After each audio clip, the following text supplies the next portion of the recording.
गोष्टीचं नाव आहे गुप्त खजिना. खूप वर्षापूर्वीची गोष्ट आहे. बाळापूर नावाच्या गावात राजू नावाचा एक गृहस्थ राहत होता. तो खूप धूर्त आणि कावेबाज होता. त्याचं एक दुकान होतं.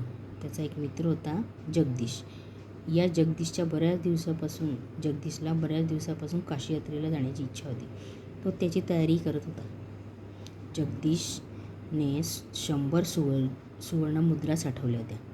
गावाला जाण्यापूर्वी त्या कोणाजवळ तरी सुरक्षित ठेवायला द्याव्या आणि गावाहून आल्यावर त्या व्यक्तीकडून त्या परत घ्याव्या असा त्याचा बेत होता. दुसऱ्या दिवशी तो राजूच्या दुकानात गेला. त्याच्याशी थोडा वेळ गप्पा मारून झाल्यावर तो त्याला म्हणाला, तू माझ्या सुवर्ण मुद्रा थोड्या नीट सांभाळून ठेवशील का? माझी ही आयुष्यभराची पुंजी आहे. त्यावर राजू हसला आणि कोणत्याही नात्यात विष कालवणारी गोष्ट म्हणजे पैसा. तू नीट विचार कर. त्याचं असं बोलणं चालू असताना एक स्त्री दुकानात काहीतरी खरेदी करण्यासाठी आली होती. दुकानातील नोकराने हिशोबात काहीतरी गोंधळ केला आणि चुकून तिच्याकडून जादा पैसे घेतले. राजूच्या ही गोष्ट लक्षात येताच त्याने आपल्या नोकराला ते पैसे घेऊन त्या स्त्रीच्या घरी पाठवले. दुसऱ्याच्या पैशाचा गैरफायदा कधी घेऊ नये. इतरांच्या संपत्तीवर डोळा ठेवणे हे बरोबर नाही. जे काही स्वतः कमावले असेल ना, तेच खरे आपले. राजू दुकानातील नोकरांना उपदेश करत होता. हा सर्व प्रकार जगदीशच्या डोळ्यासमोर घडला. राजू अत्यंत प्रामाणिक माणूस आहे अशी त्याची खात्री पटली. आपले पैसे त्याच्याकडे अगदी सुरक्षित राहू शकतील असा त्याला ठाम विश्वास वाटला. तो म्हणाला, राजू, माझ्यावर तुझा विश्वास आहे. तुझ्यापाशी माझी पुंजी ठेवून मी सुखाने काशी यात्रेला जाईन. तसं जर असेल तर आपण एक काम करू. आपण ते पैसे घेऊन गावाबाहेर जाऊ आणि एखाद्या ठिकाणी ते लपवून ठेवू. नाहीतरी माझंही आता वय झालं आहे. तू परत आलास आणि समजा त्यावेळेला मी या जगात नसलो तर? मग तू त्या ठिकाणी जाऊन ते पैसे आपण आपले घेऊन येऊ शकशील. जगदीशला ती गोष्ट पटली. दोघंही गावाबाहेर वडाच्या झाडापाशी गेले आणि तेथे जमिनीत एक खोल खड्डा खणून त्यात ते पैसे पुरून ठेवले. त्यानंतर जगदीश आला आणि थेट आपले पैसे ठेवशील.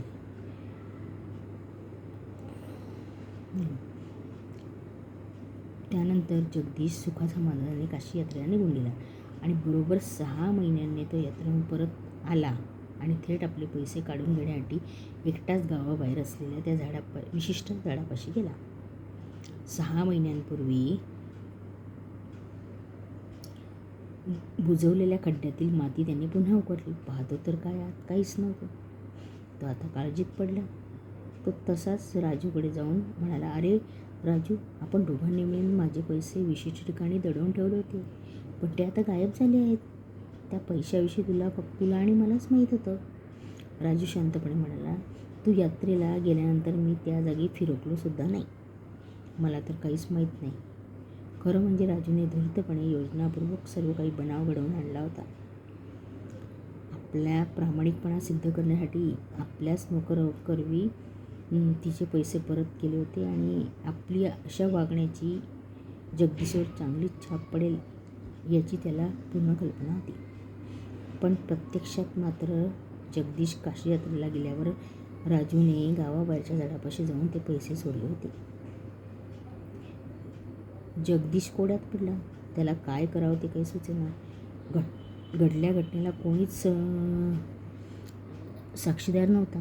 उदास चेहऱ्याने तो घरी परत निघाला. वाटेत त्याला ओळखीची एक वृद्ध स्त्री भेटली. तिचं नाव गमम्मा. जगदीश उतरलेला चेहरा पाहून ती म्हणाली, काय झालं रे? त्यावर जगदीशने घडलेली सर्व हकीकत तिला सांगितली. मग काय झालं? ती ऐकताच गमम्मा मोठ्याने हसून म्हणाली, एवढंच ना? मी तर हे प्रकरण चुटकीसरशी सोडवून दाखवीन. त्यानंतर तिने जगदीशला ती युक्ती सांगितली. ती घरी गेली.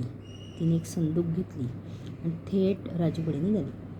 राजू, तू प्रामाणिक मनुष्य आहेस. तू आजवर कोणाच्याही पैशावर अधिक डोळा ठेवला नाहीस. त्यामुळे आज मी या 200 सुवर्णमुद्रा तुझ्याकडे ठेवण्यासाठी आणल्या आहेत. तुला माहीतच आहे, माझा मुलगा काशीला गेला आहे. तो अजून परत आलेला नाही. मला आता काळजी वाटू लागली, म्हणून मी स्वतःच त्याला भेटायला काशीला निघाली आहे. ही एवढी रक्कम मी बरोबर कशी घेऊन येणार? वाटेत चोरा चिलटांचं भय आहे. हे ऐकून राजू फार खुश झाला.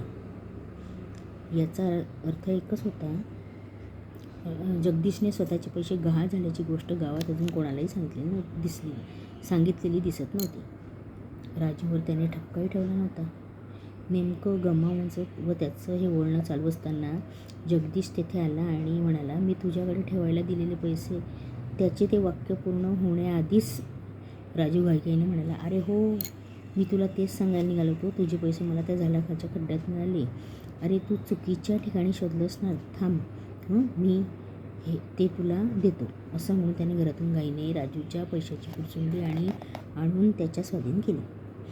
आत्ता तर जगदीशच्या पैशाची गोष्ट गमावासमोर उघडकीस आली तर ती स्वतःच्या 200 सुवर्णमुद्रा आपल्याकडे ठेवायला देणार नाही व आपलं मोठंच नुकसान होईल. त्यापेक्षा जगदीशच्या 100 सुवर्णमुद्रा परत केलेल्या बऱ्या, असा हिशोब त्याने मनाशी केला. गमम्मा जगदीशकडे बघून म्हणाली, अरे जगदीश, तू नुकताच काशीहून परत आलास ना?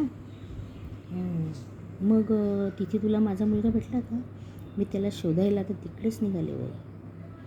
जगदीश हातातल्या सुवर्णमुद्रांची पुरचुंडी घट्ट पडून म्हणला, आजी, बरं झालं इथेच भेटलात. अहो, मी इथून तुमच्याकडे निघालो होतो. मला तुमचा मुलगा भेटला होता. तो अगदी खुशाल आहे. पुढच्याच आठवड्यात तो घरी पोचला आहे. अरे वा, ही तर फारच चांगली बातमी आणलीस तू. बरं झालं.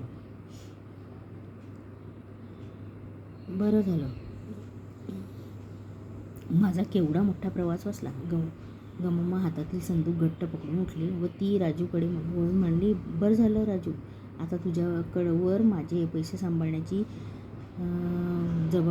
जोखीम टाकायला नको. मी आता घरी जाते. पुढच्या आठवड्यात माझा मुलगा परत येणार आहे. केवढी तरी तयारी करायची, घर साफ करायचं. असं पुटपुटत हातात आपली पैशाची संदूक पकडून ती निघून गेली. जगदीश आपली पैशाची पुरचुंडी घेऊन निघून गेला. राजू हताश होऊन त्या दोघांकडे बघतच राहिला.